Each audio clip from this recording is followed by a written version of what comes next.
original phone.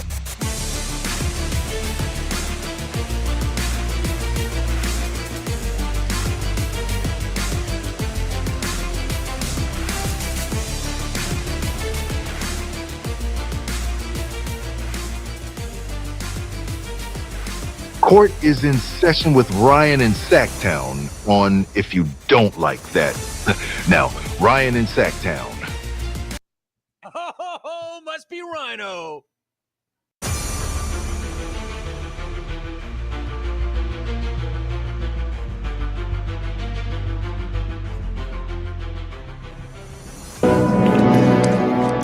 Whew, it's so damn hot. It's hot. Milk was a bad choice. We do this thing every other week called Friendship Friday. And during the winter, most Friendship Fridays are at local restaurants. They are indoors, right? But as we get into the spring, the summer, we start migrating outdoors. Well, it just so happens today, later tonight, is our first outdoor Friendship Friday when it's 100 degrees. I think it's 100 degrees. My car said it was 100 degrees. Maybe it was wrong. Anyways, you made it. It's Friday. How we doing? We've got an open show. Really kind of funny that we hit on some guys yesterday that the Kings were playing all these theoreticals out. What ifs? And we know most of these probably aren't going to happen, but what if? That's what this time of the year is for. And we've got news on one of them over the exact concern that I had yesterday. We'll talk about him. It's been a bad week for some athletes in the offseason. Let's just put it that way. Also, Hoops Hype reporting that another assistant coach being added to Doug Christie's staff, and it is right in line with what we have talked about. And whether it's perception or reality, it doesn't matter. Actually, it does. Perception right now is the biggest thing. And guy's a good coach from what I can tell. I don't know much about him, but I'll get into it on the other side. No wrestling segment today, so I will mix in some wrestling. We've got a guest coming through. Some of you know him, and we'll talk some little bit of wrestling with him. We're going to give him some fake wrestling names. We're going to see if he can get the real ones from the fake ones. And then also, what are some of your undercover, like, favorite things to watch that are called sports, but not really sports, or covered by sports stations? Earlier in the week, somebody brought up last week, somebody brought up the slippery stairs. And I'm like, man, I don't think I want to do that one. That one looks brutal. We were talking about new Olympic sports. Well, one of my favorite ones just concluded yesterday. And in fact, I think we'll do this with all of you, and I'll do it with the guest that's dropping by. We're going to try to outdo the winner of that contest that is one of my favorites that goes on every year. And lastly, Vivek. I'm following up on my story from earlier this week about his Instagram shenanigans. So it's open forum. It is Royal Rumble format, meaning call the show anytime. You can talk about what you want within reason. You know what I mean? Hit the link in the chat if you do want to call the show. If not, we've got plenty of content for you. Nape's coming up as well later tonight, 8 o'clock. Everything I said about the Eastern Conference Finals game last night was what it was. Low scoring, physical, first to 100. The Knicks push a game 6, which will be tomorrow. Do you think it's going 7? We can talk about that as well. Let's get it. It's Friday. You made it. The weekend. Stay cool. It is hot, like Will Ferrell said. Court is in session on If You Don't Like That.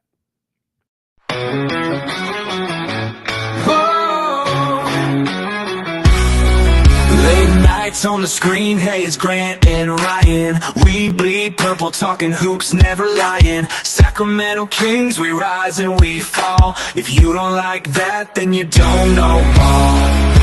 Jerry sitting with the stories of the game, spilling all the truth, driving legends insane. From the Cow Palace days to Arco's roar, this town's heart beats on the hardwood floor. If you like that, turn away now. Kings in our blood, we ride strong. And welcome back in live check-in, by the way, from New York. New York Knicks run New York City! Bing bong. Tell me a little something, KD. Don't you regret not coming to the Knicks? Don't the Knicks probably not? The Knicks don't regret that. I don't think so. I kind of like what they have now, even though they're on the verge. They're one game away from being eliminated, but Pacers, 2 games from being eliminated. Hey, today's about you. Let's get you in right away. And then I will go through the rundown. We've got somebody joining us here in a little bit. I didn't even get this page up. So let me get this page up and going as well. Some of you are probably wondering, like, Rhino, why can't you wiggle out of that Friday night friendship night? Because the other half is like halfway across the country. So there's no wiggling out of it. Unless we call it off, unless we blow the horn and we say, you know what, it is just too... If it was the middle of the summer and we were adjusted to this, then okay, I get it. But like, it's really hard. And I know we've actually kind of ramped up a little bit here in Sacktown. We've had some 80s, we've had some 90s, but you start approaching 100 for the first couple days, it's rough to get used to. It is rough, but all right, let's get you in here. What you guys want to talk about? What you thinking on a Friday? So I bring you in. We've got somebody joining the show here in a little bit, somebody that most of you know. So we'll have some fun with him. No audio, no visuals. Tristan, the show's off the rails already then, buddy. What's going on, man? Happy Friday. I think this is a bad show link. Everything. Yes, it's because of our system, yo. It was because of our system. I've been having to do like 301. It won't let me schedule at 3. And I have basically, I am the software developer because the people that are in charge of our system are idiots.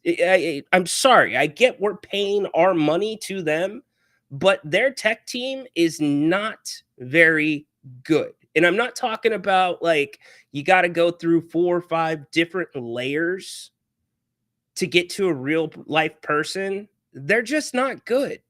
I'm not a tech person, and I have like solved 2 problems for them. As much as you guys think and Grant thinks that I'm the tech guy, which I am on this channel, I'm not tech guy.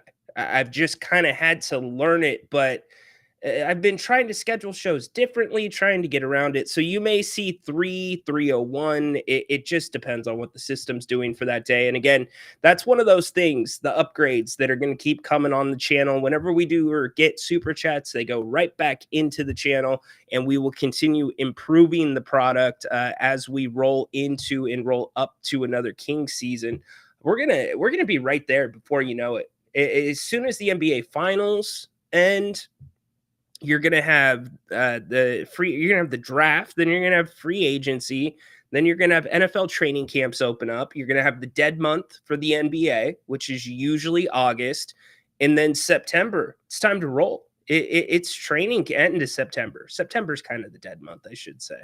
That middle August, once Summer League is done, it goes dead. Everybody takes a little vacation. They get ready for what's coming. Yeah, that's what it was, because I went to Wisco last year at that time.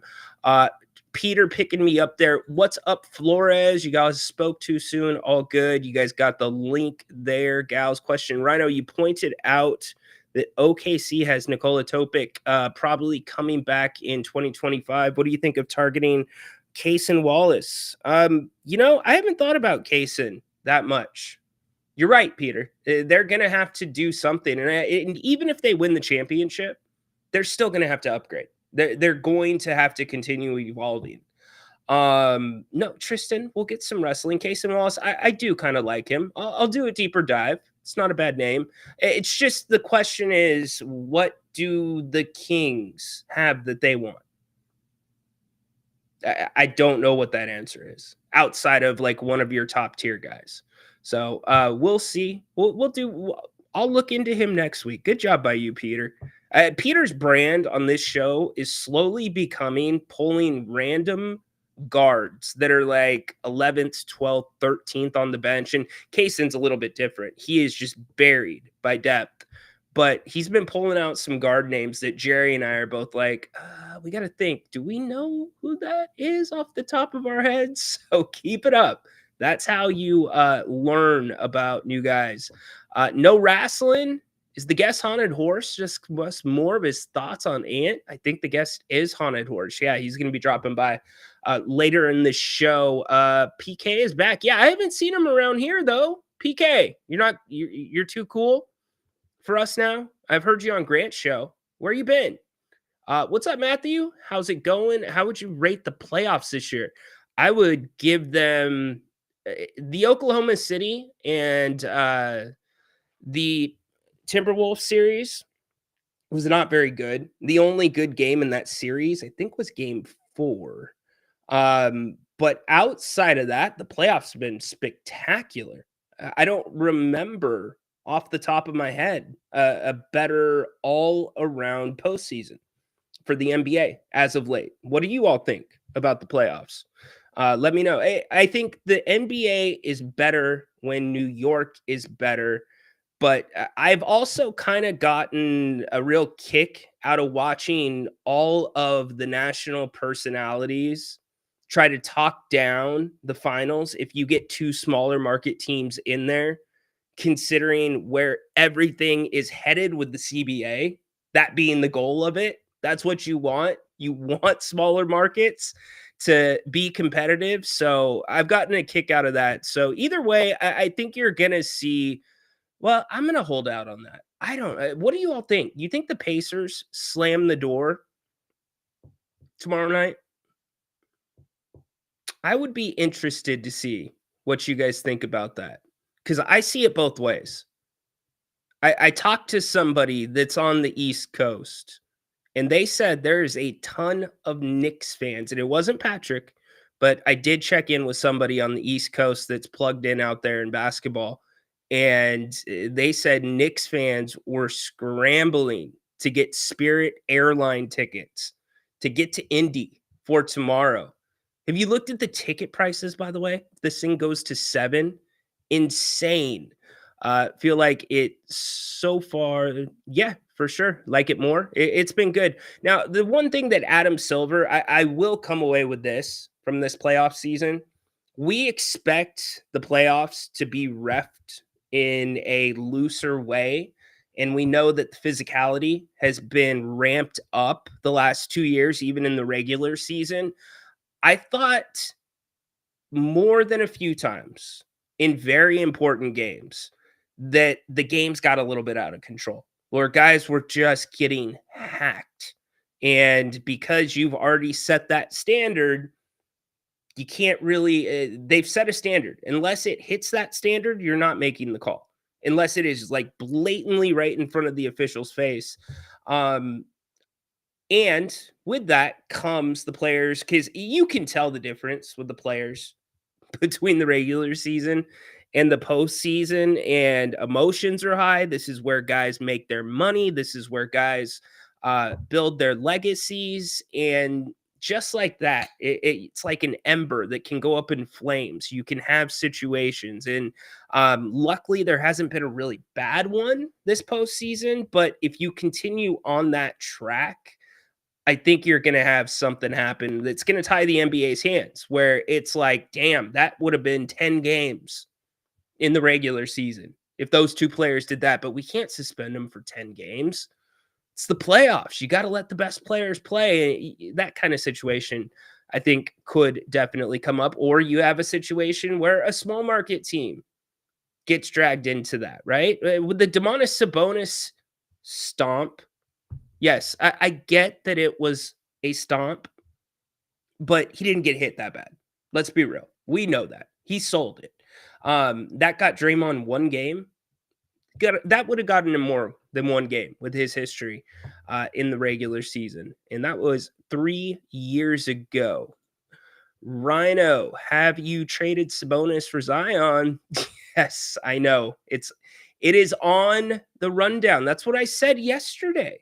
I said Ja and Zion both worry me.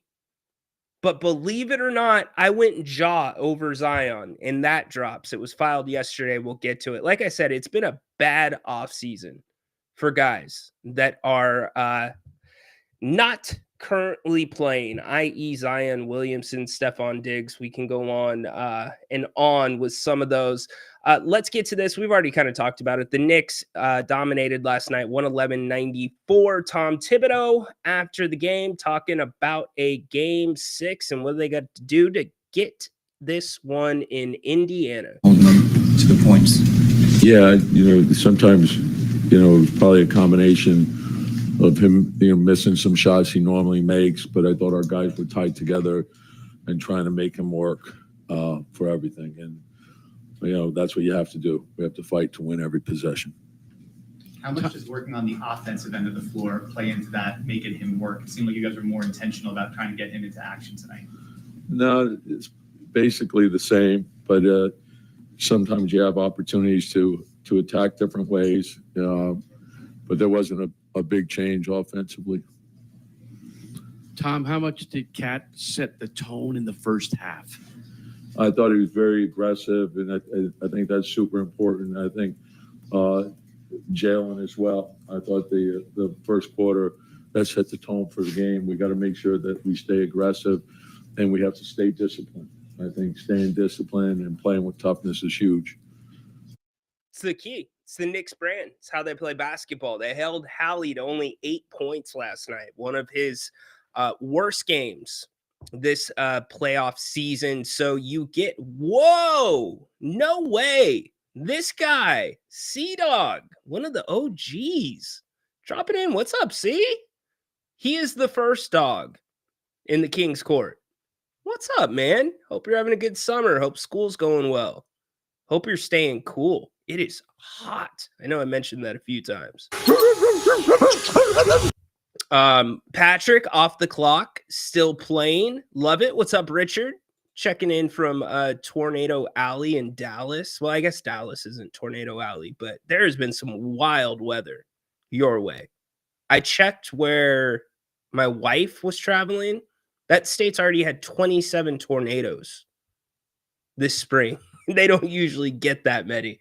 So hope you are staying safe and sheltered. But it's the Knicks brand. Play physical. The question is, can that go on the road with them? Because it has not up until this point. You look at the series, it could be so different.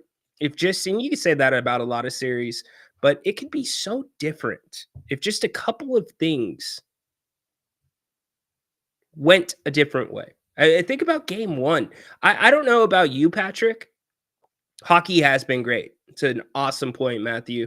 I don't know about you, Patrick, but right about the 8-minute mark last night in the fourth quarter, I'm like, uh-oh. Like, are they going to come back? They got it within, I think, like 15 or 16. I'm like, because down the stretch in game 1, the Knicks were up like 9 or 10, I want to say, with close to 5 minutes left, but they were able to hold them off. So can they bring that on the road with them? We will see. That is your only remaining game this weekend, NBA-wise. That's it. No more hockey either. And by the way, good job, hockey, of moving up the Stanley Cup Finals. Is it that hard, NBA? It's crazy. There's way, way too much time. Well, if this thing goes 7 and then you play Monday, not as much time. But if it ends on Saturday, and let's just say this. If it would have ended yesterday, it would have been way too much time. And the hockey guys, is there anybody more superstitious than the hockey guys? The Florida Panthers didn't touch the conference championship trophy last year, so they didn't touch it again this year. Edmonton did not touch it last year. They were all over it this year. It's like the epitome of superstition. And I'm a superstitious guy too. But hockey players, they are different animals. Let's jump ahead to this. So there are reports via Hoops Hype. And when I saw the name Mike Miller, I was like, oh, hell yes. I thought it was Mike Miller from Memphis. and the Heat, dude can still play. And he's just a good coach. I'm like, okay, he would be a good fit on a Doug Christie staff. He's got a little bit, and I'm going to quote Jerry Reynolds here, of shitbird to him. But it happens to be this Mike Miller, who has been a interim head coach in the league. He has won a G League Coach of the Year trophy as well. And it fits, whether it is true or not, it fits the exact narrative that we feel like is going on here in Sacktown. Usually a GM hires their own coach, right? That's where we start. Well, usually you don't hire a GM while you still have a GM. But anyways, Scott Perry ends up being told Doug Christie's your head coach. Okay, well, what's Scott Perry probably going to do?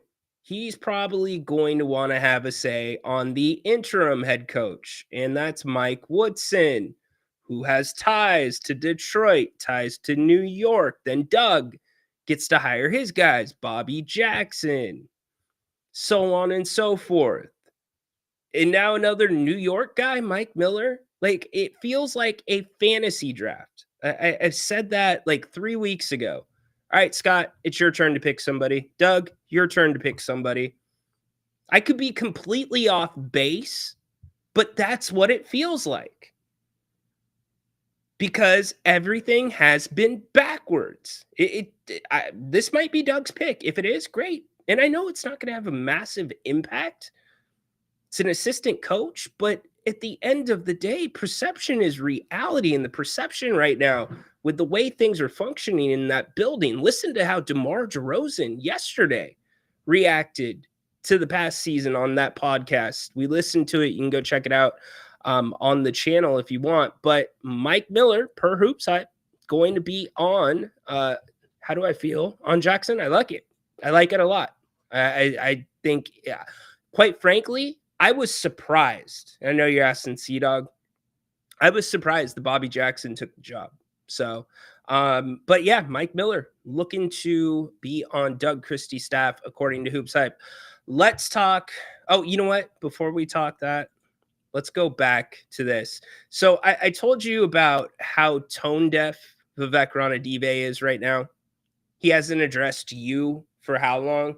And I explained that he has been going on this tour via social media of all these different landmarks and his accomplishments with what he did beforehand.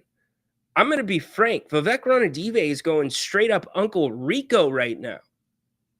Coach should have put me in. Man, I would have thrown that football over the mountains. Need to buy some Tupperware? Like, dude, great. That's what you did to get to this point. You've got the biggest opportunity of your lifetime right now in front of you, which is a professional basketball organization. And right now, it looks like, from the outside looking in, a dumpster fire. So I was explaining this a few days ago, and I finally clipped some audio. So this is the stuff that Vivek's doing right now online. So after the initial contact with Goldman Sachs, I was able to get contacts with Solomon, Bear Stearns, pretty much all the trading houses and investment banks, well, all except for Morgan Stanley. Morgan Stanley wanted to do everything on their own. So the business started growing, and I had to have people in New York. And this was my first office, 26 Broadway, right next to the iconic Charging Bull sculpture, Statue of Liberty over there. And miraculously, for very little money, I got the office of J.D. Rockefeller. His conference room, his conference table, his balcony overlooking the Statue of Liberty. And I was able to get this incredible deal. And J.D., we were lucky for me because I closed a lot of business in that conference.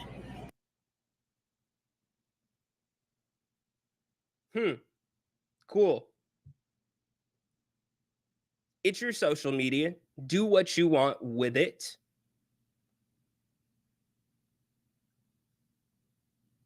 It's just mildly off-putting.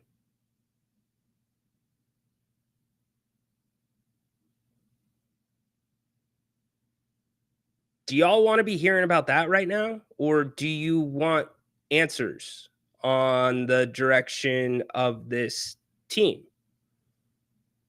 Shouldn't you? I mean, here's what's probably going to happen. Oh, Domas, we have a meeting. I'm meeting with Domas in 5 minutes. Okay, cool. Vivek, Domas is here. Hey, Domas. The biggest thing is we need a point guard, that's for sure. So after the initial contract with Goldman Sachs, I was able to get contracts with Solomon, Bear Stearns, pretty much all the trading houses and investment banks. Well, all That's great that you were able to get with all the investment banks, but what are you doing to invest in this team's future, Vivek? And The biggest thing is we need a point guard, that's for sure. from Morgan Stanley. Morgan Stanley wanted to do everything on their own. So the business started growing, and I had to have people in New York. And this was my first office, 26 Broadway, right next to the iconic charging bull sculpture, Statue of Liberty over there. And miraculously, for very little money. with all due respect, sir, The biggest thing is we need a point guard, that's for sure. I got the office of J.D. Rockefeller, his conference room, his conference table. is JD Rockefeller a point guard? The biggest thing is we need a point guard, that's for sure. His balcony overlooking the Statue of Liberty, and I was able to get this incredible deal. And JD, you were lucky for me because I closed a lot of business in that conference. Can you close my contract out and send me somewhere else? Because I just asked for a point guard and I want clarification, and all I'm seeing is stuff online about your past successes. It's really weird. I'm sorry. I know. Call me a hater. Call me a hater. But if I'm a fan and I'm investing my time, I'm investing my money, I'm sticking by this team through thick and thin, and stuff's just like over this guy's head, he's just ignoring it. It's just plain and simple. He is ignoring it. So if you're ignoring it, do you think people want to hear about your story? And by the way, this is not the first time you've posted this series, Vivek, online about your story. People want to know about their team. I mean, after all, didn't you promise? Didn't he make a promise to Sacramento? What was that promise? I need this, Vivek. This is your team. That's what I need back. That's the Vivek I need back. Anyways, Kings are cooked. You know what? I'm trying to be as positive as I can. And I'm trying to look at the little areas where it's like last season, everything was about control the controllables. Get back to the free throw lines. Make free throws. Right? And the Kings did that. So what are the really simple things the Kings can do better this coming season? Passing the ball, dribbling the ball. You just improve in those two areas. This last year's team, as much as you kind of look back on the 46-win season and you think, man, that was a struggle. They limped through that. They didn't play well. They played two different styles. They either lost games by 21 or won by 10. It's either a blowout or, a close win. Anyways, you get my point. You felt like that was a struggle. And we talked about, they need a little bit more basketball IQ. They need to be better in that department. Go watch the games this year. It regressed so much. And those guys, as you heard from DeMar, and we've talked about a lot, it was a rough season. There was a lot going on behind the scenes. So if the Kings can control some of those controllables, Jerry and I talked about them on Tuesday, passing, just as I said, the passing was so bad. And Jerry agreed with me. Dribbling, get a point guard. Who knows? Maybe you can be a little bit more competitive. But at some point, and I appreciate it, Paul, At some point, this guy's got to stand up. Either do one of two things. I mean this. I mean this with everything inside of me for this fan base. And tell me if you disagree. Vivek, either give the fan base some FaceTime or disappear. Ghost everybody on social media. You can't do both. You can't sit courtside with the B-list celebrities acting like everything's fine when you have fans 2 rows behind you paying $3,000+ per ticket, 41 games a year, and are going to be paying a higher price this coming year. I know that's a normal thing. I'm not going to really hop on them for that. So do one of two things. Some owners you never see. When was the last time you saw Dolan? When was the last time you saw James Dolan? Dude disappeared. I haven't heard any of his music drop lately. And look at what the Knicks are doing. He's letting the basketball people handle basketball. At this point, I am resigned to the fact that you're going to meddle. You're going to have people in place that you are telling what to do. But if you're going to do that, just go do it somewhere outside of the public eye.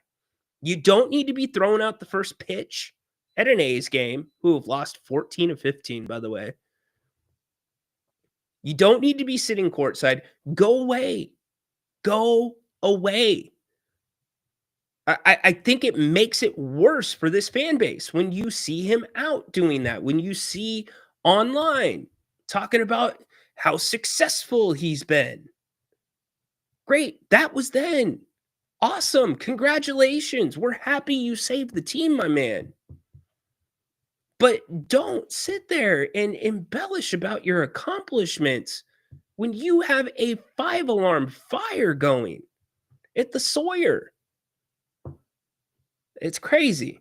Almost as crazy as Zion Williamson. There has been a lawsuit filed. And I think it's important to note anyone can file a lawsuit. You can file a lawsuit. He deserves his day in court. But I think what people look at is track record.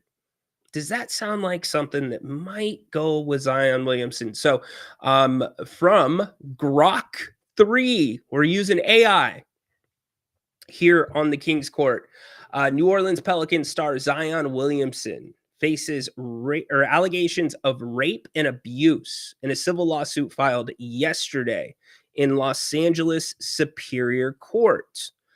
The woman who is being identified in the lawsuit as Jane Doe, which you are allowed to do, certainly, as a protected person, if there's being a protective order being put into place, depending on the allegations. The 12-page, or the plaintiff claims she was in a relationship with Zion from 2018, where when he was a freshman at Duke until 2023. The 12-page complaint alleges 2 specific incidents of rape in September and October of 2020 at a Beverly Hills home rented during COVID training, along with ongoing sexual, physical, emotional, and financial abuse across multiple states, including California, Louisiana, and Texas. Details include Williamson allegedly pinning the woman down and raping her after she refused sex, taking a phone and a laptop to prevent reporting, and engaging in acts like strangulation, death threats, stalking, and false imprisonment. The lawsuit also claims Williamson was often intoxicated or using cocaine during these incidents and threatened to have his security guard kill the woman or her family. Plaintiff seeks unspecified damages for 9 causes of action, including assault, sexual battery, and intentional infliction of emotional distress. Williamson's legal team, I'm not going to read them out denies the allegations, calling them categorically false and reckless. They assert the relationship was consensual and casual, ending years ago, and claim the plaintiff never raised concerns during or immediately after. They allege the lawsuit is financially motivated extortion attempt, noting Williamson reported such attempts to law enforcement, resulting in an arrest warrant. His attorneys plan to file an uncertain or a counterclaim, for defamation and seek significant damages. The New Orleans Pelicans have defended, Pelicans have defended comments to Williams. Not defended, deferred comments to Williamson's legal team. So, look, I go back to that. Anybody can file a lawsuit. It could be frivolous. The judge can throw it out and then put something on you for filing a frivolous lawsuit. A couple things of note: it is in civil court. It is not in criminal court. So there is a different standard. Also, it's monetary versus imprisonment. Not good for Zion Williamson. Not good at all. He is the piece that New Orleans has to decide on about resetting if they want to. Been really managed in a weird way. He wanted to play more, allegedly, but they wouldn't let him play back-to-backs. He came into this last season in the best shape of his life, but it just didn't work. When he played, he looked good. He played well against Sacramento. But as for him off the court, we talked about it yesterday. There was another incident yesterday. It didn't happen yesterday, but there was an incident with somebody, a woman breaking into Zion's home, allegedly, and assaulting his girlfriend or another woman who was pregnant or is pregnant. I don't know what you do if you're the Pelicans. I don't know what you do. You are in a very, very tricky spot right now. If any of that is true, any of it, you have to find a way to terminate his contract. Period. End of story. This could take a really long time to play out.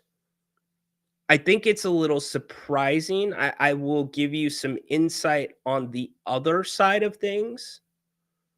A lot of times, these things are negotiated outside of court. You come to some settlement that nobody knows about. It's possible that could have already have happened in this case, but now, if any type of NDA includes criminal content again or criminal actions with the Me Too movement, it is allowed. A perfect example is Janelle Grant with the WWE. She signed an NDA with all that stuff that Vince McMahon is now accused of. McMahon missed a payment, but there was a court that found those NDAs would not hold up because of the criminal acts. So there are many, many different aspects of this that the Pelicans need to find out. It's going to take them some time to gather the information. Zion's got this now to deal with.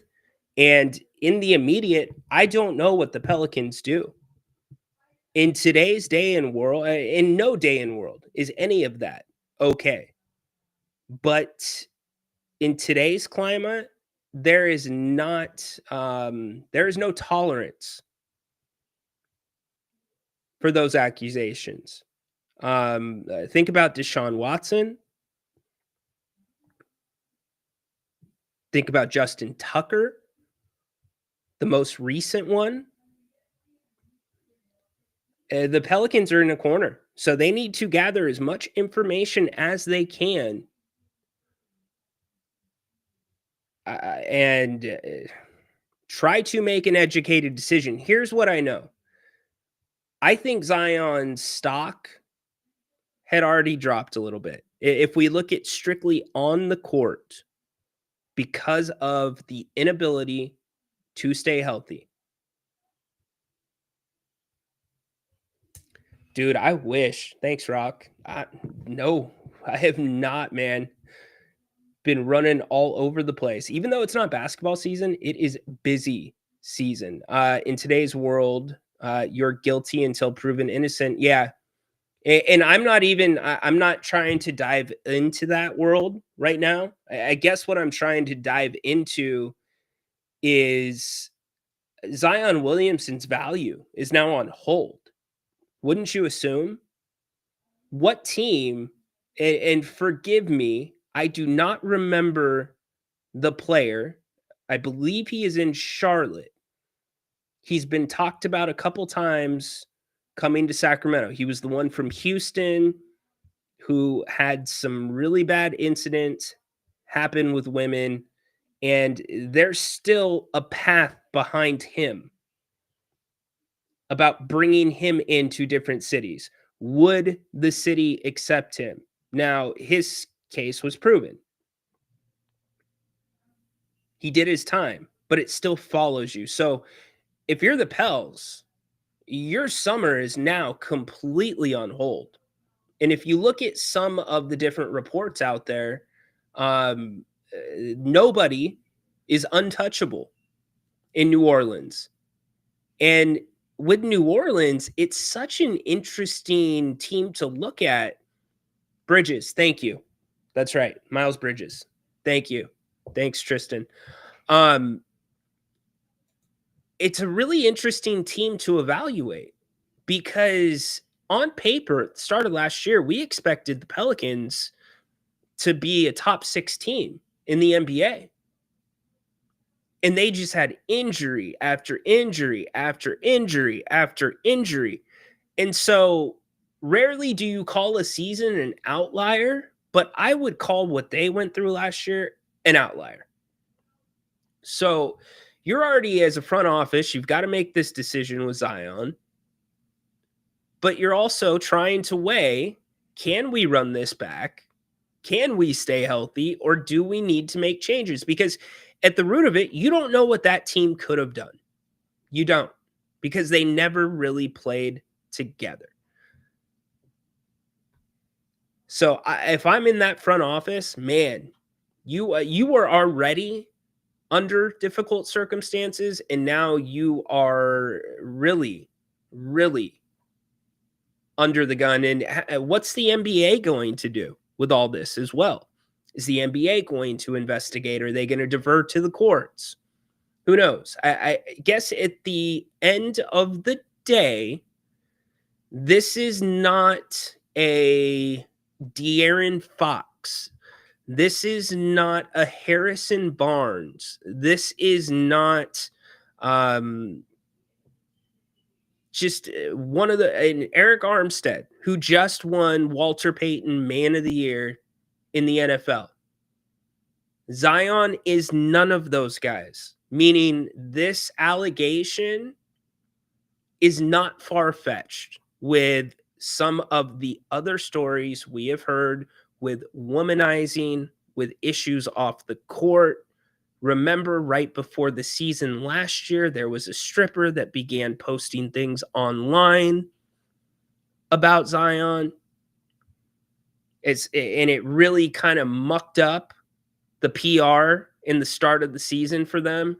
So while I am by no means saying Zion Williamson did these things, I am also by no means saying it is a massive jump or a stretch to believe that it could be possible. because of his past history. Again, if it was one of those guys that I mentioned, Armstead, Fox, Barnes, man, that's just really out of character. They have never had anything like that thrown their way. Ever. But and you're talking about some serious stuff here. Rape? Multiple states? Extortion? 3 states, California, Louisiana, and Texas. Interesting that she filed here in California. Makes sense, though, because of where it occurred. So, anyways, that is the Zion Williamson issue. Not much better in Patriots land. Stefon Diggs. This story keeps kind of lingering. So not too long ago, Stefon Diggs, I think it was last season. It was one of those TikTok videos where the team's PR goes around and asks the players a question. And the question was, who is the last person in this locker room you would want your daughter to date? Almost unanimously, they all said Stefon Diggs. So he gets a new start in New England, and he's on a boat Memorial Day. Apparently, he's dating Cardi B, who I've heard of, not super familiar with. She was on the boat.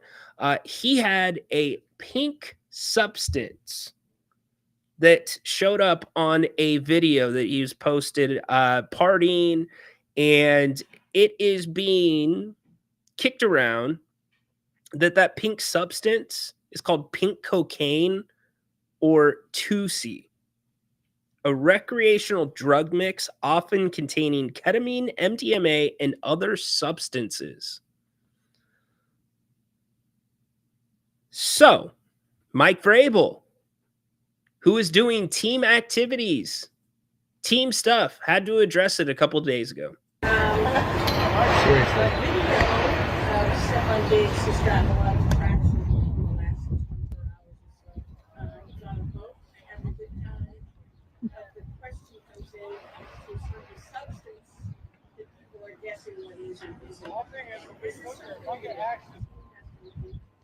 Well, it's something that we're aware of, and obviously we want to make great decisions on and off the field. And we're hoping that with our time here on the field today, and that when we don't have a script and we're on the call periods, that we're making great decisions. And so the message will be the same for all our players, that we're trying to make great decisions, and any conversations that I've had with Stefon will remain between him and I and the club. I talk to our players every single day, the ones that are here and the ones that aren't. Not if he's not here. You guys will find out in a minute. But no. Again, everything that we're going to do, Karen, is we're going to coach the guys that show up at 8. The ones that say, hey, I got a situation, we'll be at 8:05. We'll coach those as well. This is a voluntary part of our off-season program. And every player that's not here, which there are many, have been in communication with me and their position coaches. So that's Mike Vrabel speaking on the situation with Stefon Diggs. Is he worth it at this point? I guess is the question. And now Roger Goodell, the NFL is going to want to look into this probably. It will be interesting, but talk about 2 bad situations for 2 teams who are trying to gear up and become relevant again. Like, if you're Stefon Diggs, why? Just why?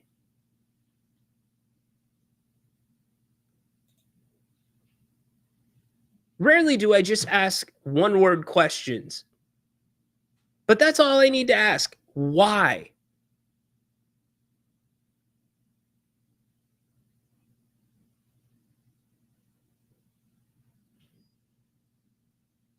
Going once, Stefon. Going twice. I mean, it is 2025. You can almost guarantee anything that you put on film will get out or put on social, will be captured by somebody at some point. Like, it's so normal for some of these guys, these athletes, to literally have, if they have get-togethers, to have phone drops where phones get dropped into one secured place. One place. So they eliminate the possibility of that. And I'm talking about even guys that are doing the right thing. Like, they just don't want their private lives out. But to flash the camera with drugs, man, like, to me, you are closer now to Antonio Brown than you are a legitimate NFL receiver. And it's not about doing the substance. It's being stupid enough to flash the substance. You've got the world at your hands. And I know Stefon Diggs does some really good stuff off the field for kids and fans in the cities he plays in. But you're erasing so much of that with just one stupid thing. If you're going to do drugs, go in the part of the damn boat where it's private, but you're going to flash them while the rest of your teammates are at OTAs and cause that distraction. I know Mike Vrabel didn't want that. That's for sure. Robert Kraft, how's he going to react to that? We'll see. Flores says wouldn't be surprised if he's cut before the season even starts. I'm with you. And here's the deal. The NFL, it puts a black eye on the NFL. Okay? Let's call it what it is. Many times when you see stories, and I'm not even going to call it an NFL specific problem, but a lot of the reporting has been honed in on the NFL and Zion's lawsuit that does not make it better for athletes whatsoever, or just the human race that lives ethical lives. But more times than not, with these NFL guys, it's either womanizing or the other end of it. The end that should never happen. Putting hands on women. Roger Goodell, at some point, and they have ruled with an iron fist when it comes to anything with sexual assault, domestic violence. He's got to start treating the other side of that the same. It's not a good image for the league. I don't know how you get away from it, man. Especially when you're on a boat with your girlfriend. It's a really weird situation. Pharmakia is no joke, man. Is that what it's called, Rock? Pharmakia? You know, you kind of led me into my next transition. Pharmakia. If I just said Pharmakia and I asked you to spell it before Rock put it in the chat, how many of you could spell Pharmakia? How many of you are spelling bee nerds like me? I think it's some of the greatest TV in TV. Period. End of story. The Scripps National Spelling Bee wrapped up yesterday. The runner-up from last year ends up coming back and taking it. This year, I love the spelling bee. I can't get enough of the spelling bee. Like, all the nuances in the spelling bee, can you use it in a sentence? Origin, Like how the kids try to get around like the little clues that they're not supposed to have and they try to get to them. Check this out. Hello, Dr. Bailey. Hi, Faison. So if you spell this next word correctly, we will declare you the champion of the historic 100th year of the Scripps National Spelling Bee. Now, let's all of us take a deep breath. Yes. And let's That did not help at all. Smile. Well, a certain pacing would help to follow. Yeah. Okay. Your word is éclaircissement. Éclaircissement. ECLAIRCISSEMENT. Éclaircissement. That is correct.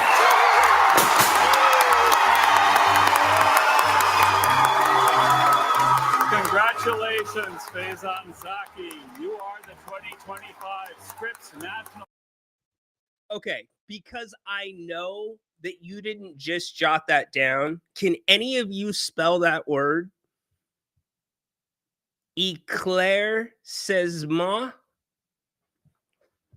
You spell that word right. You know what? Somebody, you got the internet. You'll start Googling it. You'll just Google what word did the kid spell right, and you'll throw it in the chat.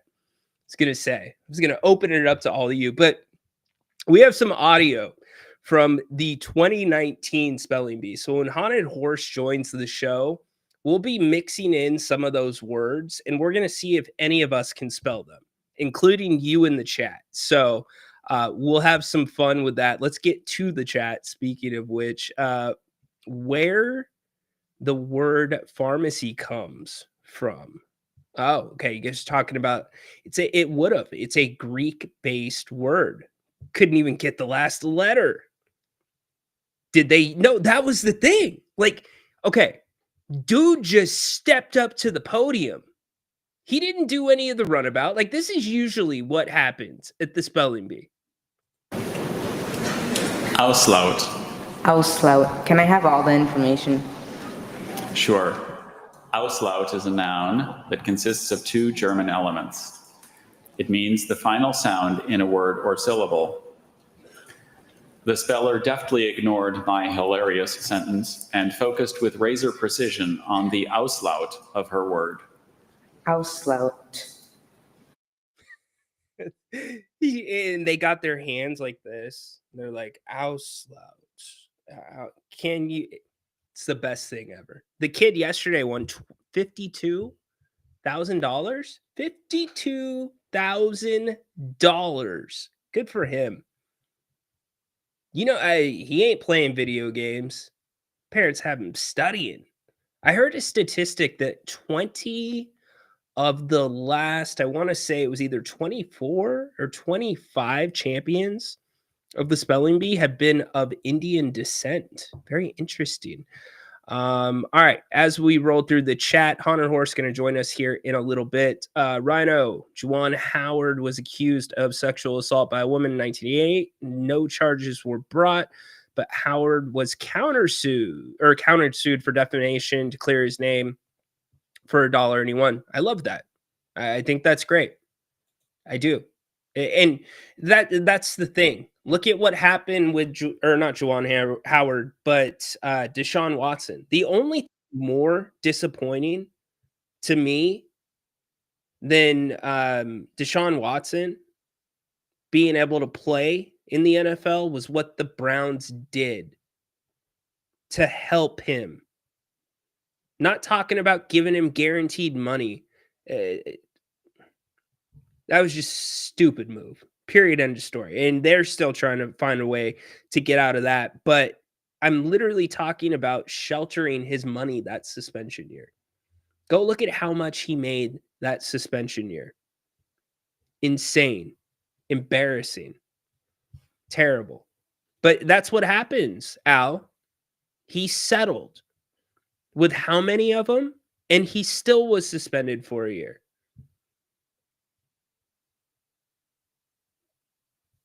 That's a tricky place to be. If you're an athlete and you genuinely did not do something, but I like that Juwan Howard did that for sure. Shoot, you know what? Why don't we just bring him in on the conversation right now? We've got a lot on. I'm glad he's on the show today, and I hope he keeps it freaking clean because we have some responsible topics going. The man who fathered an illegitimate child. Haunted horse. Is his mic going to work? His mic's not working. Yes. Yeah! It happens every time. The Duke lacrosse team. I'm just going to keep doing the show while Haunted Horse figures this out. The Duke lacrosse team. I don't remember. Did they get cleared? They did get cleared. They did. The other end of the spectrum is, check this out, the San Diego State punter who was accused of raping somebody. His NFL career died, and then he was cleared of it.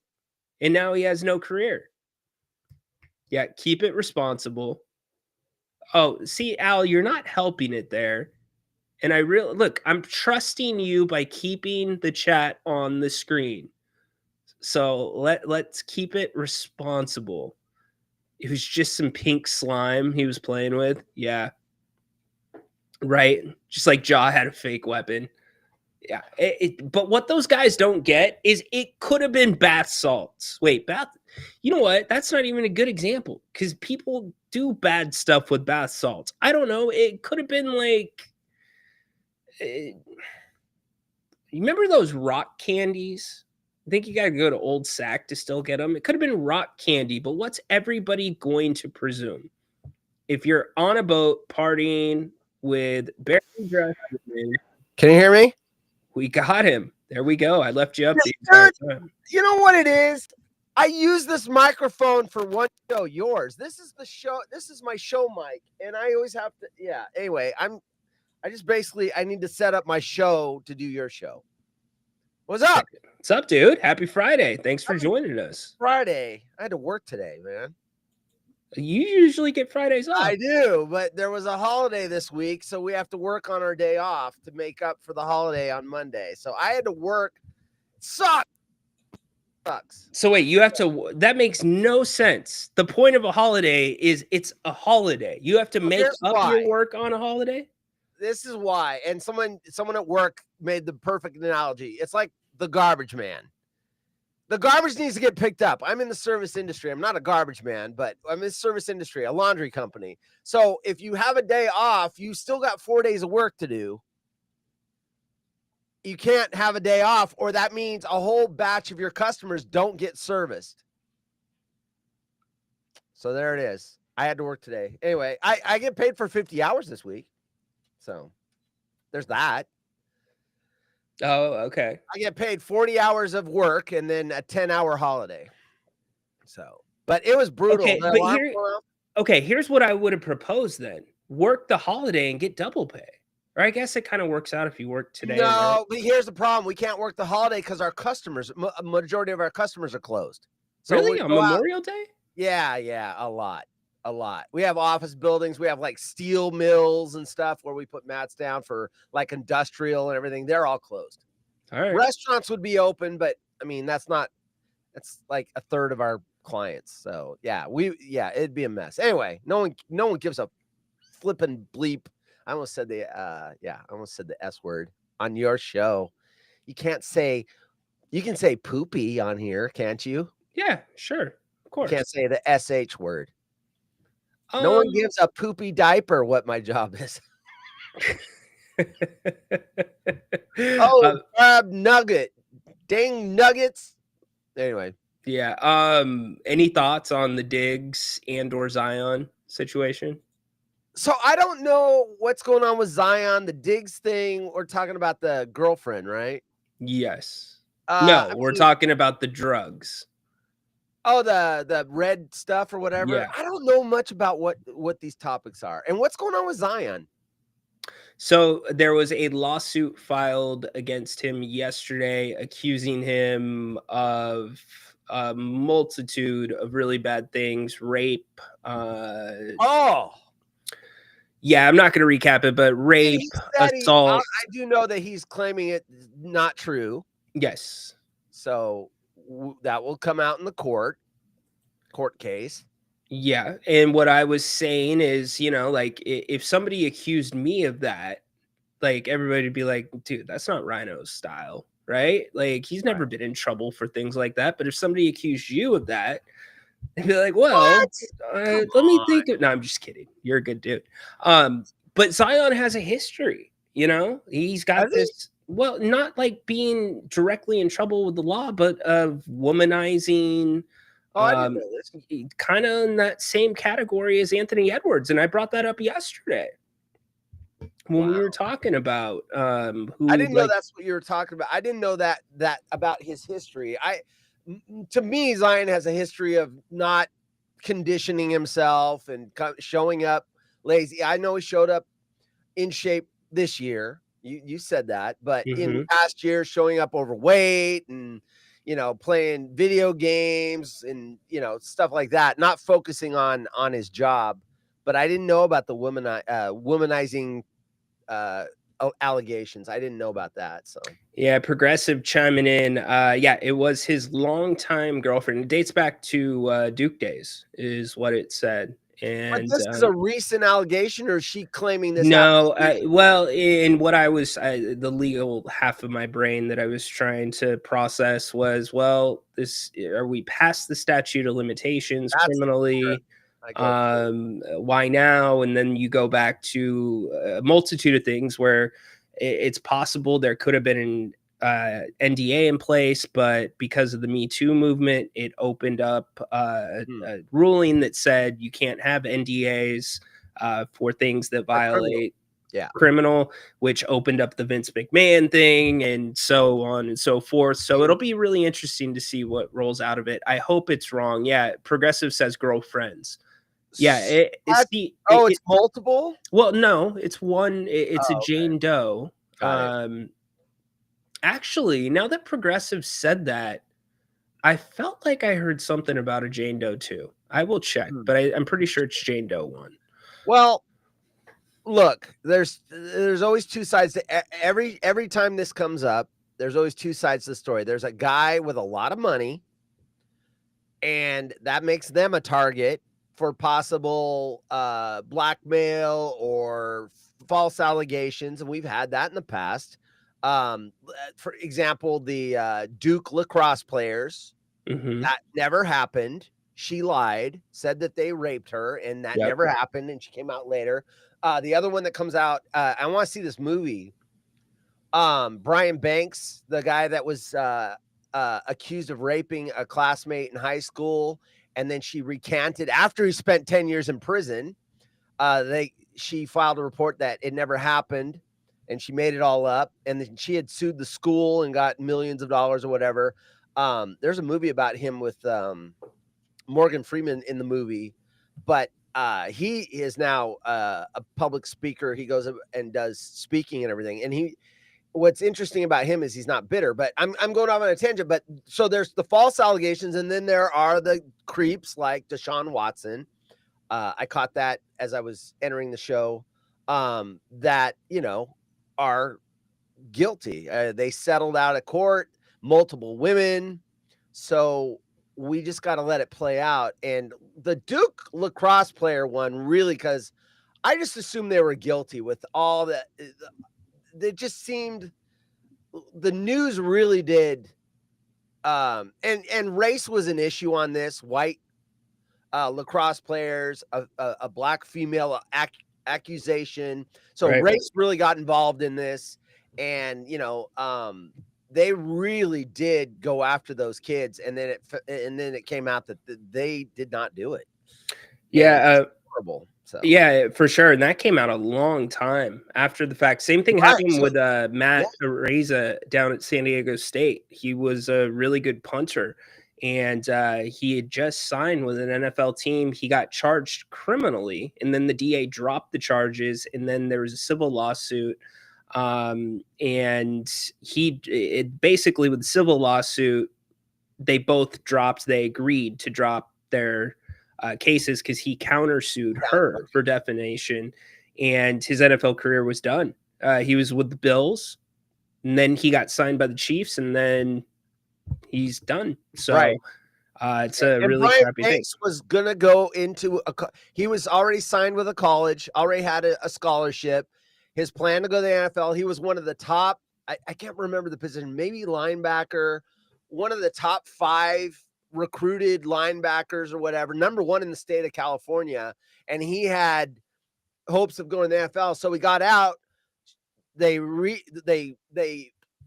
She recanted on the record that she made it all up. And then he got not expunged, but the judge said, he went out of his way to say, you are an innocent man, not you were found not guilty or whatever. You were an innocent man that had a horrible thing happen to you, and exonerated everything. And then he did get to try out, but 10 years later, try out for the NFL. He did get picked up, I think, by the Falcons, but 10 years out of football, he wasn't going to stick. His life was stolen by that woman.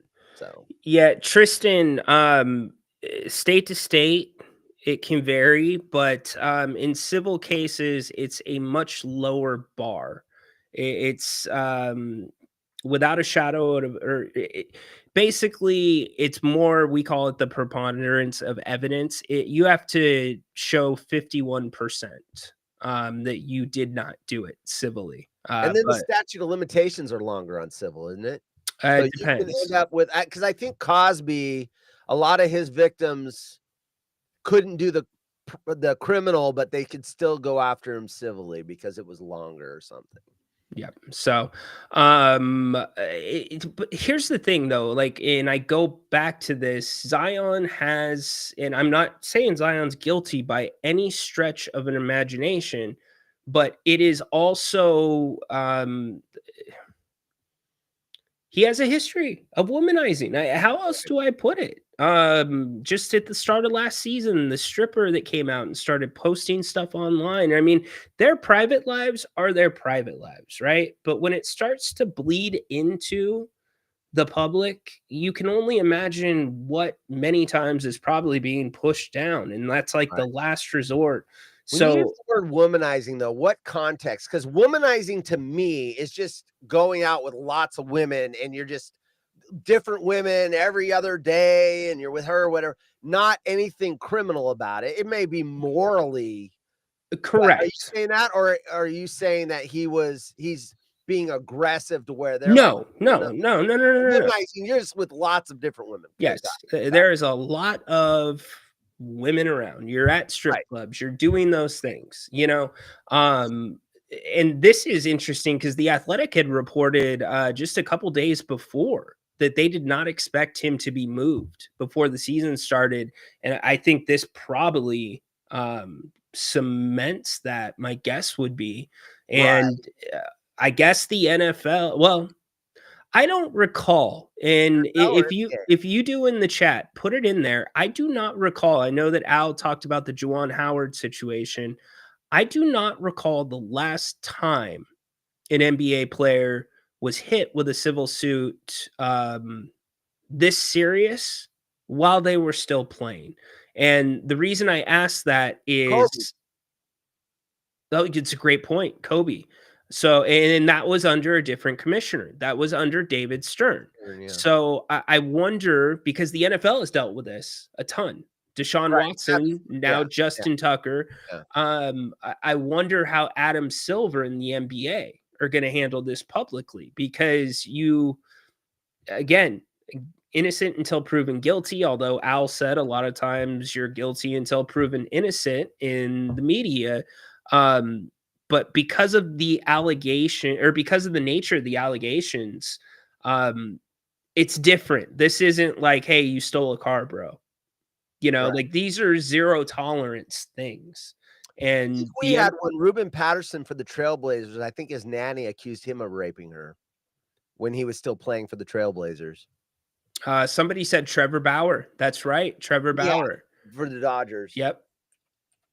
he was into some freaky stuff, but obviously she was too. Very good point. Nixie says Me Too movement started the case after the relationship ended. Yeah, Scarlet Letter getting some legal there. Carl Malone, thank you, Progressive. Smash the like button. We appreciate that.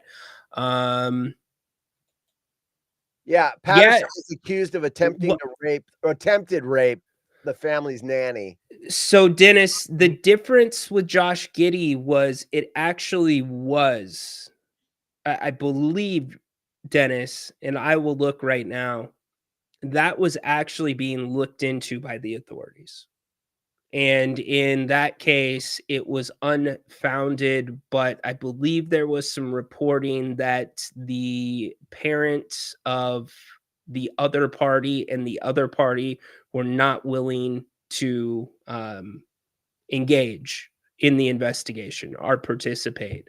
That was not civil. I believe that would have been criminal, Miles Bridges, but that was domestic and criminal. What you're talking about on Giddey, was that because he settled out of court and then they wouldn't prosecute, they wouldn't give evidence to the prosecutor? That happens a lot. No. That was Giddey. Actually, the more we talk about it, I know it was being looked into by the authorities. Okay. That was not civil whatsoever. And it was ultimately dropped. But Giddey was held out. Wasn't he held out by the Thunder for a couple of weeks during that? Yeah, I don't remember that case. So I do know of cases where there's allegations, and because they settle out, then they don't help the prosecution. And since they don't have the witness to testify, they're basically bought off. The witness, like, here's $2 million, we'll settle the civil, but you can't, go after me, and they drop the charges because they don't, without the witness, they don't have enough evidence. I've seen that happen. Yeah, so November 2023 with Giddey, it was over social media. The NBA, yeah, so that's what it was. It's exactly right. The NBA and Newport Beach police launched investigations because it's criminal. So I just wonder how the NBA is going to react to this, because if he's allowed to play while it's going, look, you can. Wasn't Kobe allowed to play while it worked its way through the legal process, and then eventually he settled out of court. Once he settled with her, and he was not convicted, which is why he was allowed to play. And I guess it came out and I'm just going by my memory, but I believe she was consented until he started doing something she didn't want, and then she said no, and then anyway. So Kobe was allowed to continue playing while facing the civil lawsuit. He settled in 2005. The difference that I would say, though, two main differences. One is David Stern was the commissioner. Right. Adam Silver is now the commissioner. You would think Stern would have been a little more authoritarian than Silver. Silver seems a little softer to me. Well, it depends. The Donald Silver thing, that was a little bit of a slam dunk, the way he handled it. It was the only way to handle it. There's always the X-Files music. Do. The why did Michael Jordan go play baseball for a while? The allegations were Stern said, you need to leave because we know you've been gambling on basketball, and if you stay, I'm going to go after you. That was always the allegation. That Stern said, you've got two choices. Either you quit playing basketball or we will come after you. And then he left at the top of his game. Yeah, no. Stern. There's all these different stories about that. Yeah. It is. I guess what I would say in relation to that case, and by far, Kobe was a bigger star than Zion Williamson. Oh, absolutely. But the temperature today, it is much different than back in 2005 when Kobe. If that happened today, Kobe would not be allowed to play again, even not convicted, because her story, I remember reading her story in her words. It was really graphic. and it involved. Acknowledge me. I'm going to choose my words. It involved areas that is not traditional sex, and it was very graphic. And she was very upset and said, "I wanted no part of that, and it was forced upon me." So today's temperature, you are right. He was welcomed back, and it all swept under the rug once they settled, and she didn't prosecute. And then I guess she also, I believe there was some things in her history that were unflattering that led to some doubt, like maybe she was promiscuous. And back then that was different. Now it doesn't matter. But anyway, it was a different time. You're right. I guess, and I want to make it clear, we are not trying this case right now on this show. We don't have any facts. You have a response from Zion Williamson's legal team that deny everything unequivocally. But what we are discussing on this show right now is how the NBA is going to handle the situation while this process plays out, because the NFL just went through this. Now, I'm not going to say one case was worse than the other, but what I am going to say is these cases are in the same ballpark. Mm-hmm. So the NFL was very swift with the way that they handled the Deshaun Watson situation. They did their investigation. And so I wonder if that sets some type of standard. Like if the NBA is saying, look, we're going to look weak if we don't at least handle this along certain lines. You know what they have on their side, the NBA? They have time, because New Orleans is not in the playoffs and it's going into the offseason. So they do not have to make a decision this week, next week. They have to make a decision before training camp starts. He's not going to play in the summer league, so it's not like they have to worry about that. So they've got time. Yeah. I want to let it marinate a bit. Marinate in the grinding. Yeah. Yeah, that didn't age. That didn't age well with this story, Adam. Of the physical, grinding. Right.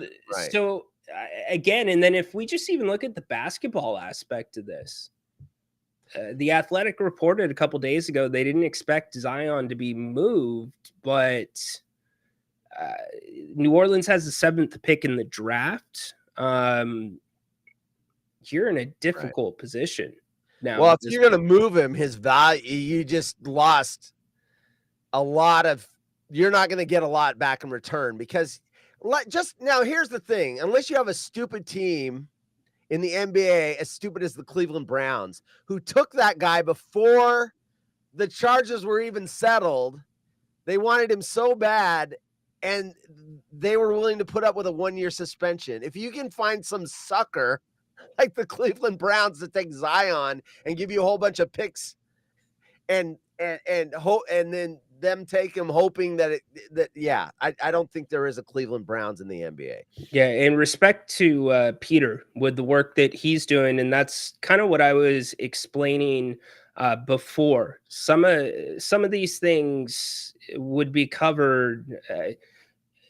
Broad NDAs, which stands for non-disclosure agreements, would be signed in exchange for money for certain incidents, or just broadly. And people that had or offered those to others felt like that covered everything. But when it came to criminal acts, especially that involved anything along the lines of the Me Too movement, there was a ruling that threw those out, which then opened up a new statute of limitations for some of these things to be looked at. Hence, the most famous case right now going on is the Vince McMahon, Janelle Grant case that's going on. So, yeah, good job by you, Peter. Riley Rue, I agree with you 100%, especially with The Last Dance coming out and knowing as much as we do about Jordan.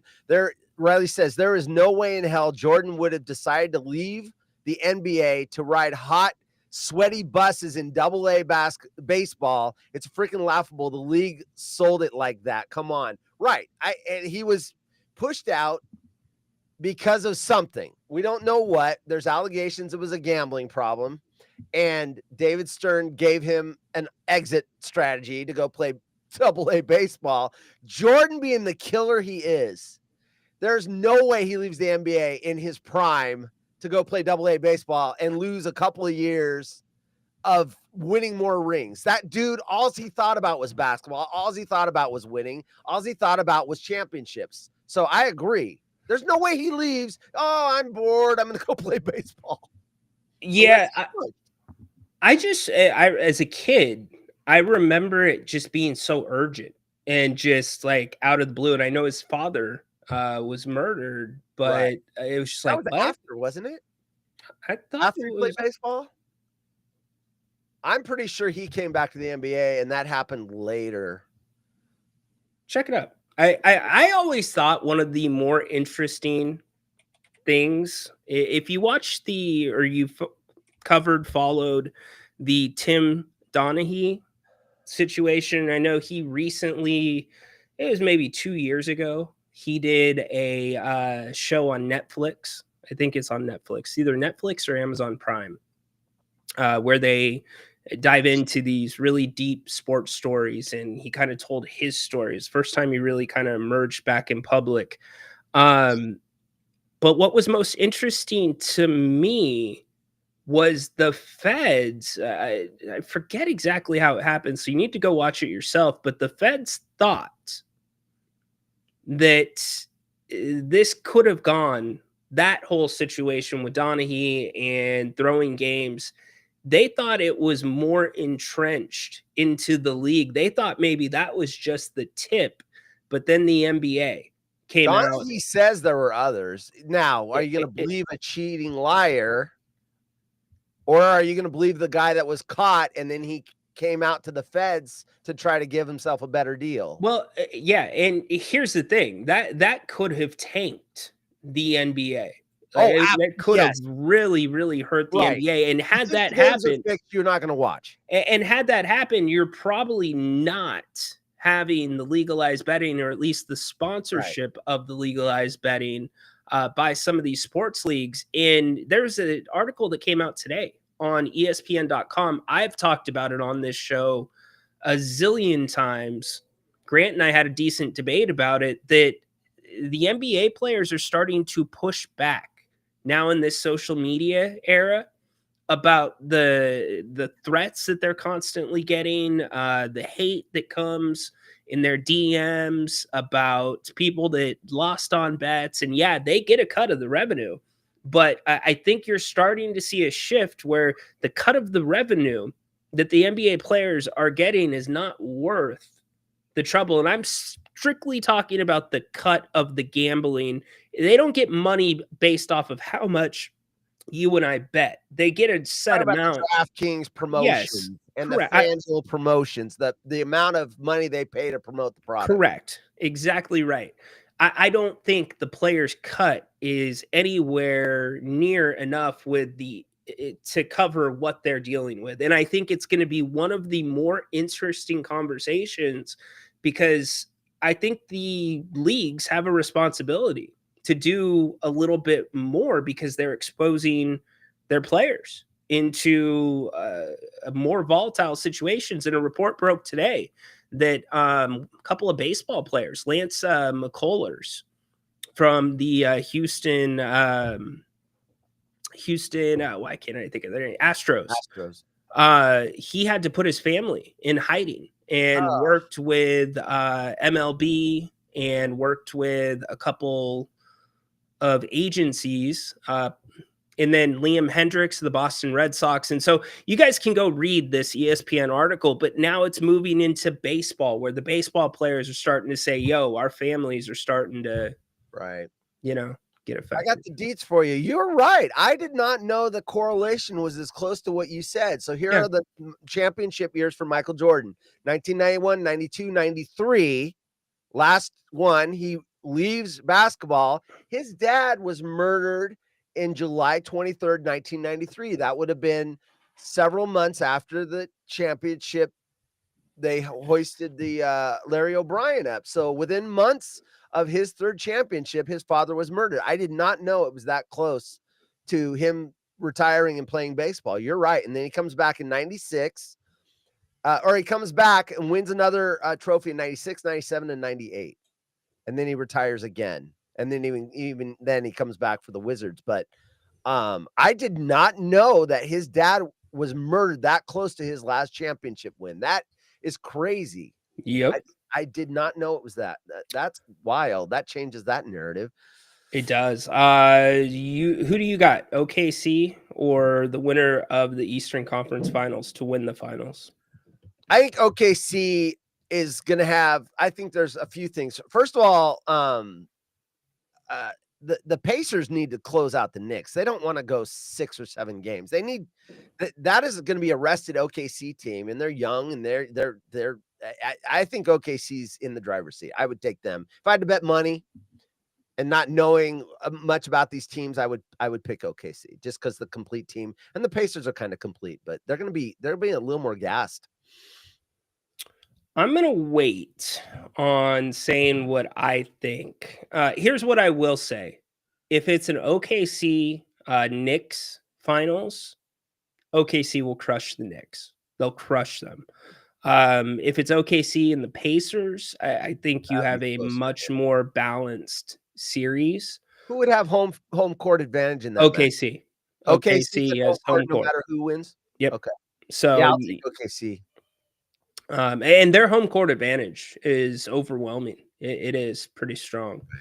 Okay, so I said I'm going to mix some wrestling into this really quick. Sure. Since we're talking about things that are the NBA, if it would have been scripted. Yeah, right. So let's talk about another scripted thing. So I'm gonna see if you know if this is a real wrestler or if they're old, then I'll know it. Okay. New, Okay, I'll try to make it older then. Let's go with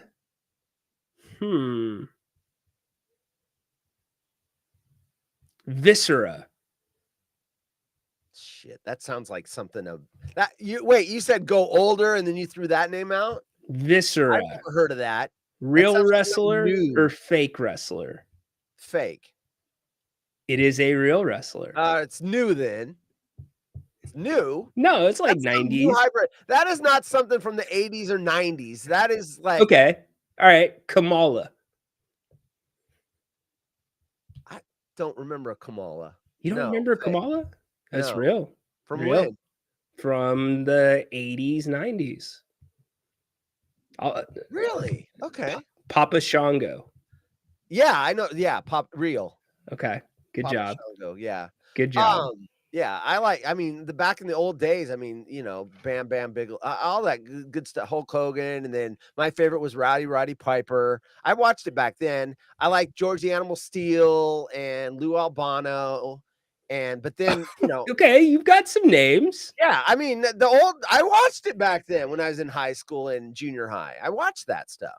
So, like, was Ric Flair as cool as everybody tries to make him seem? You didn't like Ric Flair? Him. Okay. He's not Nature Boy. Is that? They're two different ones, right? No, that's the Nature Boy. Okay, got it. That's There's a tear in my eye.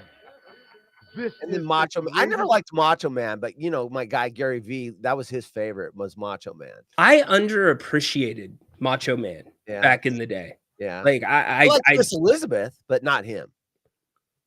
That was a weird relation. Yeah, that's always my favorite one to go to. I knew Haunted would know that. Haystack Calhoun's. Yeah, if you guys have wrestlers that you want me to ask Haunted if they are real or fake, put them in the chat. Strike Force. That I believe is real, but that's after my time. I don't know anything to do with Strike Force, right? Yeah, I don't know if Strike Force is real or not. Actually, really? Gorilla Monsoon. Like the early 2000s or something. I think Strike Force isn't Strike Force a UFC knockoff? It was a UFC knockoff. Yeah. Yeah. So maybe that's what I'm remembering. But I liked when Mr. T got with Hulk Hogan, And then I was never I know a lot of my friends were the Ultimate Warrior. I never liked the Ultimate Warrior either. But I did like to play him on the wrestling video game because he had some really good moves. I was always Ultimate. I was never Hulk Hogan kid. I was always Ultimate Warrior kid. That's where Adam and I are different. I wasn't Hulk Hogan or the Ultimate Warrior. Like I said, I liked Roddy, and I liked Roddy was in the movies, right? He was in the It where he puts on the glasses and you can see the aliens. And then I liked Andre the Giant, and I'm trying to think. Who's the guy that Lou Albano's the one that had the rubber band in his face, right? I'm pretty sure he had a rubber band hanging out of his face. Yeah, I think you're right there. And then I like George the Animal Steel. I mean, it's a gimmick, but I thought that was cool. He's all crazy. How about the Thunder they count for me, they understand. The Thunder Viper. I don't know who that is. Are you asking if that's real or fake? I mean, it sounds fake to me, but I think it's fake too. They all sound. You got to prove if it's real. If it's real, and don't AI a wrestler from the 80s. Doink was creepy, man. Yeah, right. Strike Force was real. All right. I can't think of Doink without our friend Johnny Scabs, though, because that's his logo. Yeah. So every time I think of Doink now, I think of Johnny Scabs. Yeah. Jake the Snake and Mick Foley are in the movie The Peanut Butter Falcon. So I didn't like Jake the Snake either. He was. I liked when he got beat. Isn't he the guy with the toothpick?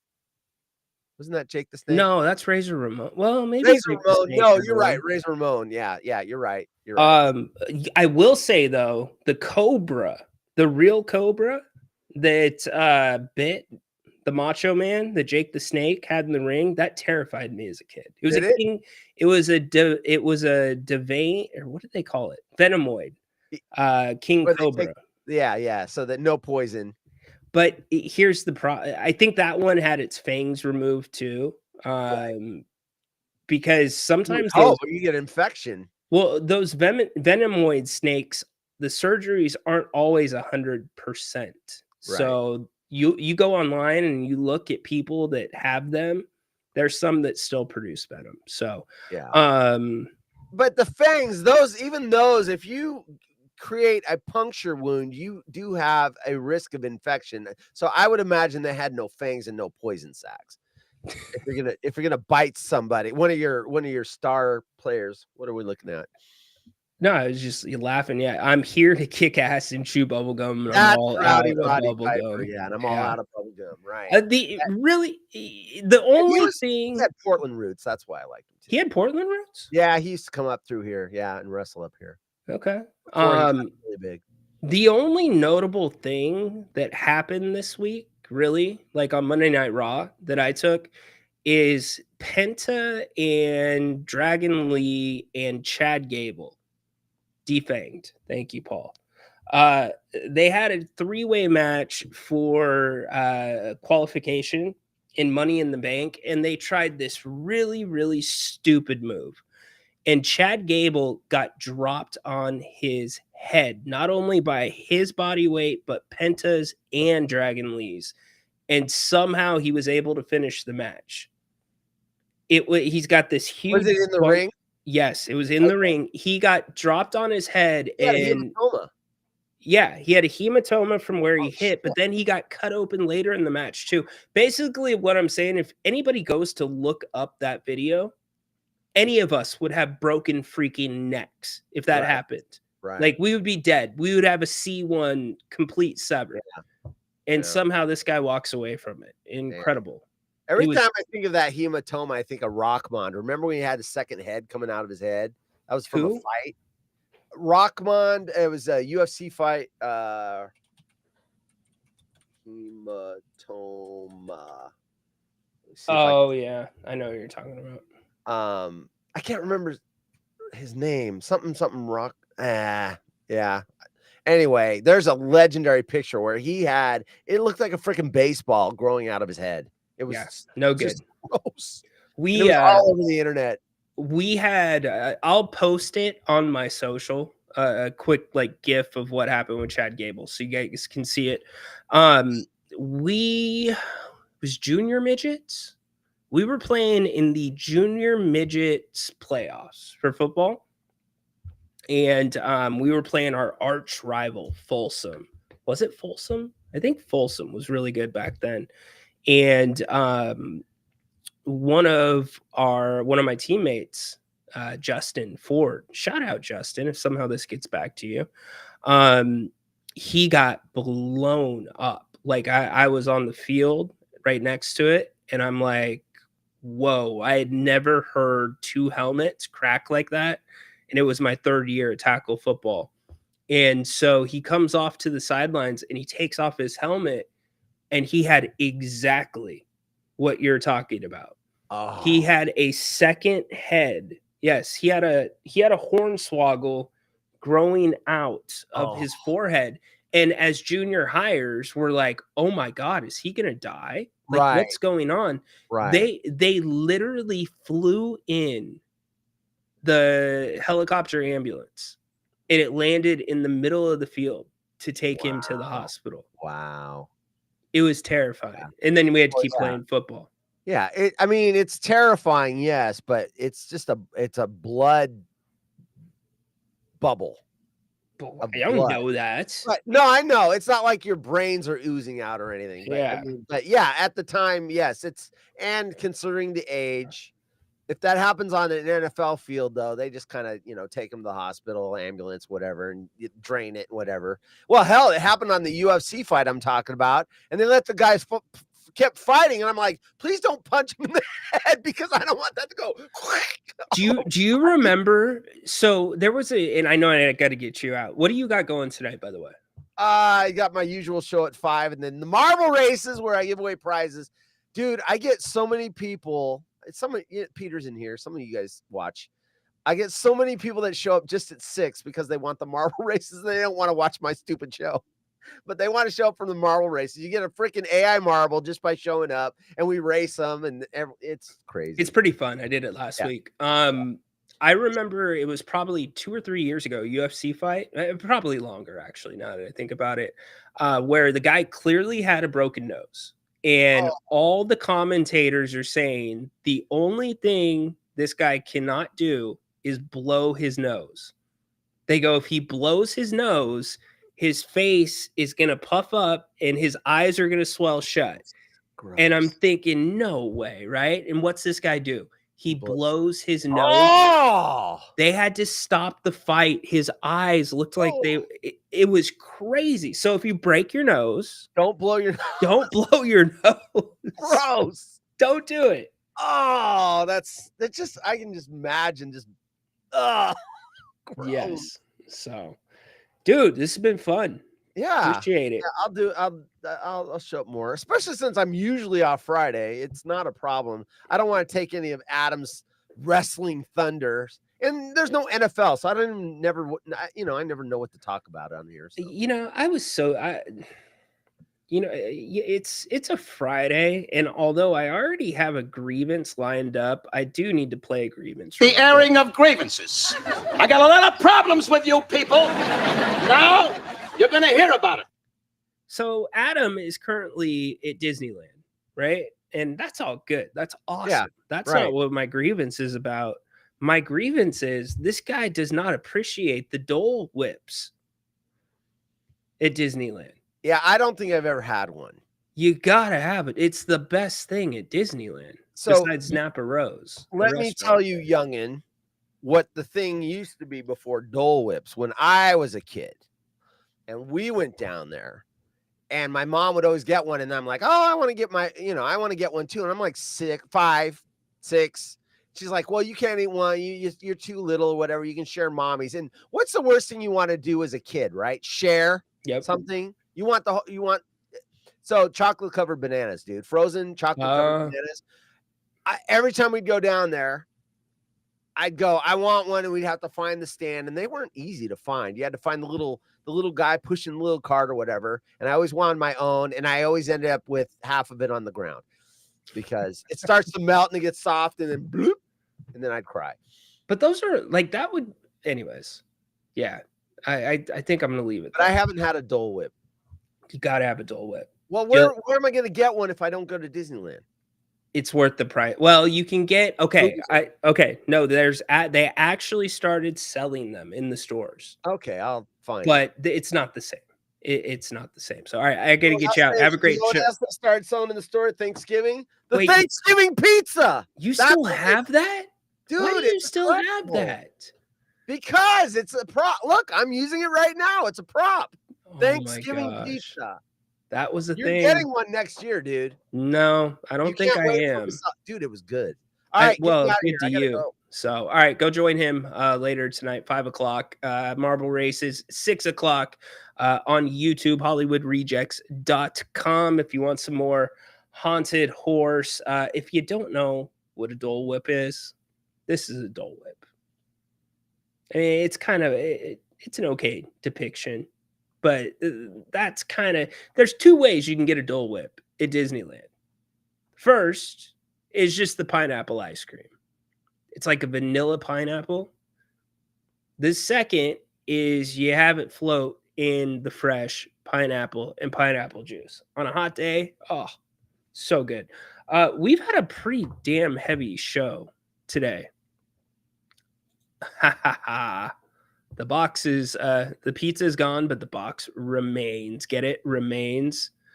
Is that ice cream? Yes. So it's like a soft serve pineapple vanilla ice cream. It's incredible. It's the best thing ever at Disneyland, in my opinion. One of the best things ever. Heavy show today because of the Zion talk and everything around it. Again, if you go back and watch, we are not discussing the merits of the case. We are simply discussing what the NBA and the Pelicans' response to the case is going to be. As of right now, the Pelicans are deferring to Zion's legal team. But because of everything that's happened with Deshaun Watson, and I'm not comparing the two cases. All I am saying is they are in the same neighborhood. They're in the same category. Will the NBA have any type of response? And I think Haunted Horse did make a good point that it is kind of the slow time for the NBA. So there shouldn't be a ton of coverage in turn, not like if this happened during the regular season. Now, conversely, if you're the Pelicans, although the Athletic said they had no plans to move Zion, does that change what you do with the 7th draft pick here coming up in the NBA draft? Also, if you are just joining the show, Kings related, Hoops Hype is reporting that the Kings are hiring, or Doug Christie, Scott Perry is hiring Mike Miller as an assistant coach on Doug Christie's staff. Again, could be a Doug Christie hire. From everything I've seen about him, seems like a good assistant coach. He's won a G League championship, short spurt with the Knicks as the head coach. But my bigger point, and you can go back and watch it, is the perception of what's going on. The moves that are being made are right in line with the perception, and it's really not helping anything. Another Knicks guy. I don't know if he has ties to Detroit. I'll check. We already went over the whole thing with Mike Woodson. Might have been a Doug Christie hire. Hell, I like Mike Woodson. I don't mind him as an associate head coach. He fits the qualifications for what I thought Doug needed in an associate head coach. But the parity between some of these hires, old players versus names we've never heard of with Knicks and Pistons ties, it feels like Doug Christie and Scott Perry are holding a fantasy draft with the Kings coaching staff. Okay, I get first pick, Doug, Mike Woodson. Your pick, Doug, Bobby Jackson. Your pick, Scott, Mike Miller. Just really weird. Probably isn't the case, but the perception is reality with everything that has gone down. I'm not going to recap it. You know it by heart at this point if you are a Kings fan. So yeah, make it a great weekend, by the way. Actually, don't wrap up the weekend quite yet. Make sure you join Grant, or don't start the weekend quite yet, or kick it off with Grant if you want. 8:00 tonight. He will be back doing open forum. If you expect him to talk about Zion, I can tell you what Napes is going to say. I'm not going to speak about it until the case has been tried or settled or dismissed, until the facts come out. That's for the court. But I would be interested to see Napes' take. So if you're going to be on that show, maybe ask him. Be interested to see how he thinks the NBA is going to respond to it. Will they do an investigation? So we'll have him on at 8. Game 6 tomorrow. My gut tells me the Pacers close it out. But just like yesterday, when I had the same feeling, I think this one's going 7. I put the question out during game 4.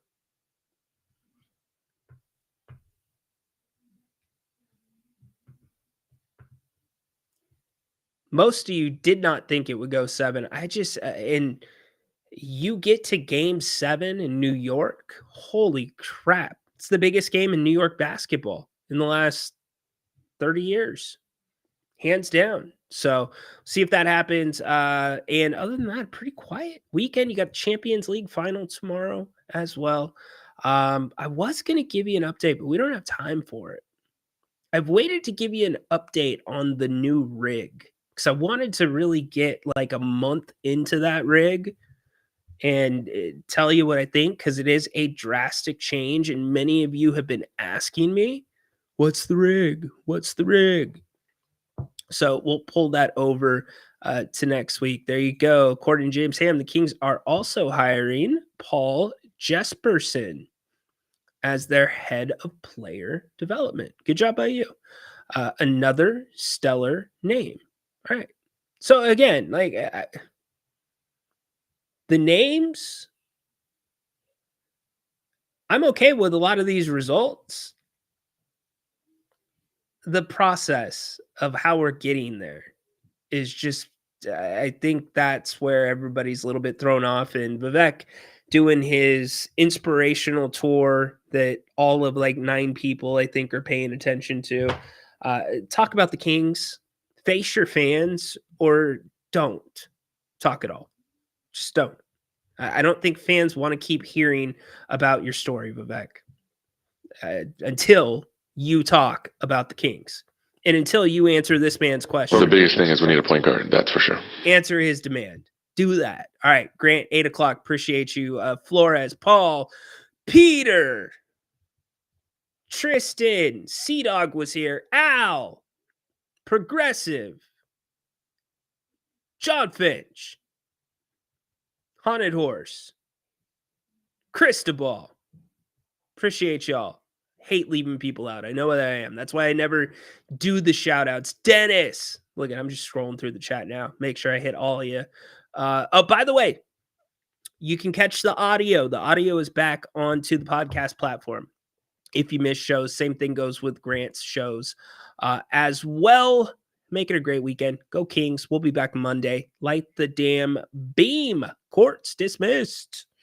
Be safe out there, y'all. Stay cool. Stay cool. And remember, grab some sparkling water.